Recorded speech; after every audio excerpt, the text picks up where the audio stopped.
Peter and the Big Breakfast by Andrew McDonough. Peter sat on the beach and watched the sunset. He thought about how he had run away and left his friend Jesus. Peter felt ashamed. He thought about the cross and felt sad. He thought about the empty tomb and felt confused. "I may be an ashamed, sad, confused chicken," said Peter, "but I am still a fisherman." So Peter gathered his friends, climbed into the boat, and headed out to sea. Into the deep he threw the nets, and waited, and waited, and waited. There were no nibbles, not a nudge on the nets. Peter slowly rowed back to the beach. That morning, as the sun rose, a lone fisherman stood on the beach and cast his net. The fisherman dragged his catch ashore. He collected driftwood, sparked his flint, and warmed himself by the fire.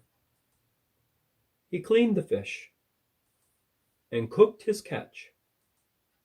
The lone fisherman stood on the beach and watched a boat row back to shore. Splash! "Friends," yelled the fisherman, "throw your nets on the right-hand side." Into the deep they threw the nets, and fish! Not 10, not 100, but 153 enormous fish. "It's Jesus," yelled John. "It's the Lord." Peter dived into the sea and swam to the beach. "Bring your fish," said Jesus. "Let's have some breakfast." After breakfast, Jesus asked Peter, "Do you love me more than these?" "Yes, Lord," replied Peter. "You know that I love you." Jesus said, "Peter, feed my lambs." Jesus asked a second time, "Peter, do you love me more than these?" "Yes, Lord," said Peter. "You know that I love you." Jesus replied, "Look after my sheep." Then Jesus asked a third time, "Peter, do you love me?" "Yes, Lord. You know my heart.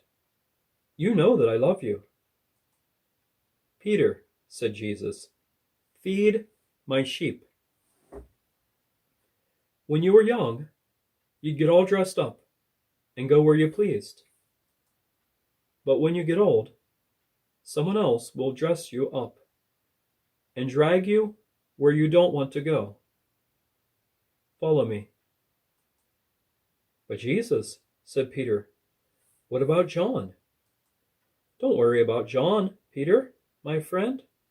You follow me." And so Peter, the fisherman, who still felt a bit chicken, stepped forward, and again he followed his friend Jesus.